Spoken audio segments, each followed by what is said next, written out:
Hey Maker, today I'm going to show you how to make a Red Riding Hood cape. And yes, this is kind of a redo of my classic pattern. It's actually one of the oldest patterns on Fleece Fun, but I've just been going through and having fun updating things, giving them kind of a new fresh look. And this pattern, it needed updating. Now, as you might have noticed, I've been kind of going through maybe tweaking patterns a little bit, and this one is no exception. But the classic pattern is still there, so I promise you, it's still there, it's still good. The one thing that I did tweak on this pattern is that I go back and forth on how I feel about the hood. So I actually have two options for the hood now for you. One is a little more smoother on the back, and the other one has the kind of more dramatic swoop thingy on the back.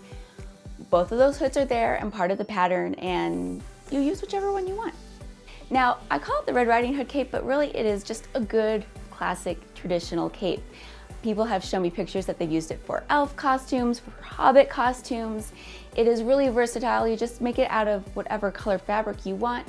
And it's one of those classic patterns that you just keep in the costume box and you can pull out year after year for a last minute costume. So great for that. This cape is a half cape. It's a full circle cape, so it has this beautiful drape to it, but it is on the shorter side. Now, if you're looking for a longer cape, I absolutely have that. It's available. I have links somewhere around here that you can check those out at. The other thing is this pattern also gives you the option of making the cape even shorter, so you can make it even just like below your shoulder, so kind of a capelet length if you want to do something kind of different and dramatic that way. Now, the other thing, I just got done talking about the hoods. This is kind of an open secret on Fleece Fun, but I'm going to let you in on it as well. The hoods to all my capes, interchangeable. So let's say you like this cape, but you want the pixie hood on my high-low cloak. They will totally swap. Yeah, that's pretty neat, right? So keep that in mind. You're the designer here. You can make the cape what you want it to be. The other thing that I've added is I've added another size. I added another child size, so now we've got 3 child sizes, so your cute little kiddo can run around in a cape too. Everybody gets a cape. For this project, you will need 2¼ yards of fleece, felt, or jersey for an adult, or 1.5 yards in those fabrics for children's sizes. 3/4 yard of jersey knit for adult, or 5/8 yard for a child size. And another option is to use t-shirts. Thread, the assembled free pattern that's available on fleecefun.com, and sewing essentials, you know, scissors, pins, that sort of thing. Keep in mind that this is designed for fleece. Can you make it out of other fabric? Absolutely, yes you can, it will work. But I'm not finishing the raw edges on the fleece bottom and a couple of other places. If you are going to use a woven fabric, you will need to finish those edges, okay? All right, let's move on. Red Riding Hood cape pattern free child and adult cape tutorial. Step 1, assemble and cut out the free Riding Hood cape pattern. You will find instructions on how to assemble Fleece Fun's pattern on Fleece Fun's YouTube channel. You will need to decide what length of cape you want to make. Cut the pattern to the same length you want on both cape pieces, the front and the back. Cut out one at the back of the cape by placing it on doubled fabric on the fold so it will be one large piece. One of the reasons I love fleece is you don't need to finish the edge. I don't plan on finishing the bottom of the cape, so by using a rotary blade to cut out the pattern, I get a nice crisp line. This is how it should look when the back piece is unfolded. Mark the arrows. On folded cloth, cut 2 of the front cape piece.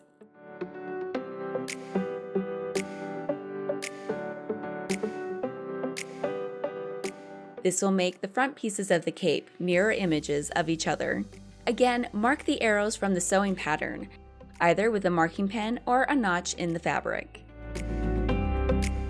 All right, let's cut out the hood. You'll need to cut out the exterior and the interior.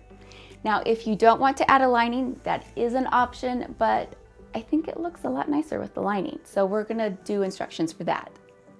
I've updated the hood to this free cape pattern, so there are 2 versions you can choose from, the newer one or the classic. Pick one that you want to use for your hood.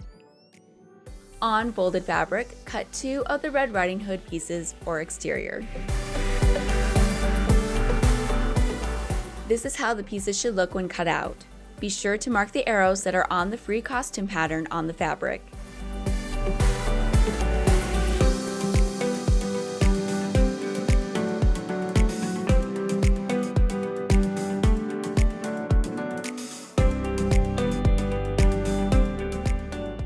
On folded fabric, cut 2 of the lining from the jersey knit. If you do not wish to have a lining, just cut out 2 pieces of the exterior. Be sure to mark the arrows on the cape hood lining. The purpose of the triangles is to help line up the hood to the cape. All right, now that you have all those items cut out, we're going to start sewing. And it sews up really fast. Step 2, sew the hood of the cape. With right sides together, pin the hood exterior pieces together. With right sides together, pin the lining pieces together. Using a 1/2 inch seam allowance, sew the back of the hood.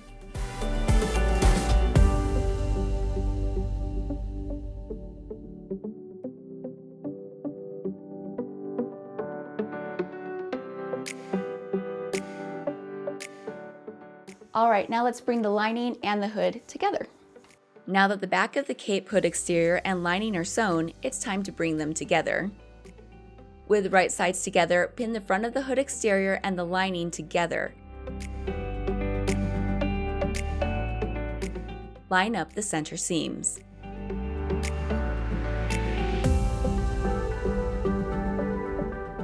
Sew the hood pieces together using a 1/2 inch seam allowance. Be sure to leave the bottom where the triangle marks are open. Turn right side out, stuffing the lining into the hood.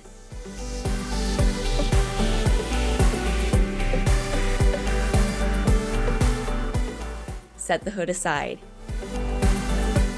Hey, I'm going to take a minute in the middle of the tutorial and ask a favor of you. Could you hit the like button for me?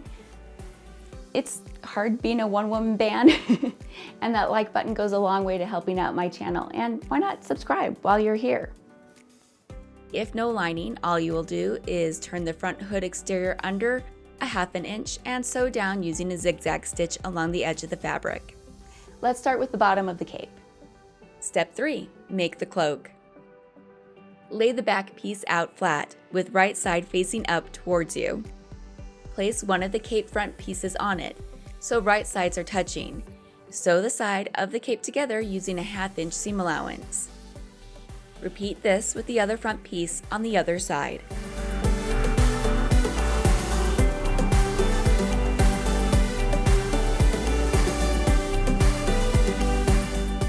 Now the cloak is ready for the hood. Now let's add the hood to the cape. Step 4. Attach the Red Riding Hood to the cape. Now it's time to bring the Red Riding Hood cape together. Using all the arrows we marked, line up the hood to the neck of the cape. Right side of the cape should be touching the right side of the hood exterior, the lining facing up. Note, the hood does not go all the way to the front ends of the cape, so be sure to line up those arrows. Sew the hood to the cape using a 1/2 inch seam allowance. Take your time and go slow. You're dealing with a lot of layers, and you might need to lengthen your stitch in order to get through all of them. Be mindful that the fabric doesn't bunch up under the needle. All right, now something, as you shoot something, you're like, I don't know if I showed that very well, so I'm going to show you right here, is when you sew on the hood, you're going to have some left. You're going to need to turn that under and finish sewing so that all is one length and nice and even. And that will make it look really nice with the hood. So the hood doesn't look like this weird attachment to it. You're going to turn under the remainder, that 1/2 inch seam allowance, and sew it down so it looks nice. Step 5, finish the front of the cape. If you're pressed for time, you can skip this step, but the cape will look nicer if you do this. On the front edges of the cape, turn under 1 inch and sew into place. A zigzag stitch along the edge works great, or a straight stitch.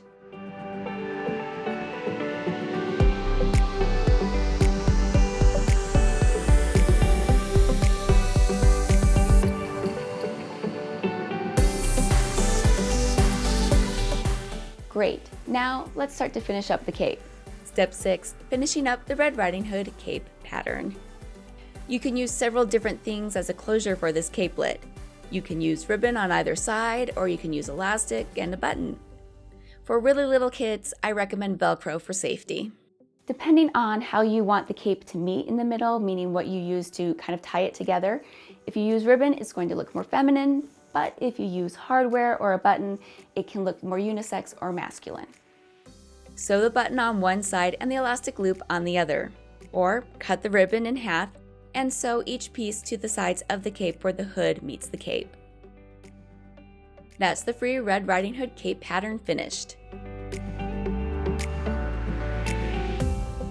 A few extras you can do but are optional. If the unfinished neckline is bothering you, you can stitch it down. To do this, use your edge foot, use the current seam as a guide, and offset your stitch to the right as far as your machine can to sew down more of the fabric of the neck.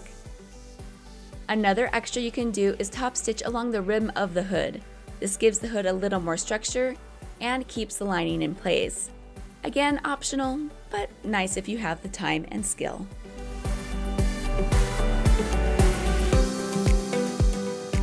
That's it. You have this great classic cape costume. It'll work for different costumes. You can pull it out year after year, and it sews up really fast and easy. It's one of my favorite patterns, I think, because it is very dramatic, but easy to put together, which is great. If you like this pattern, I have several other costume patterns that I think you'll love on fleecefun.com, so be sure to check those out there. I'll have a link to those below. Also, let me know in the comments below, did you think Little Red Riding Hood was kind of a morbid story when you were a kid? I'm like, really? We're talking about grandmas being eaten and stuff? It's just kind of like, ew.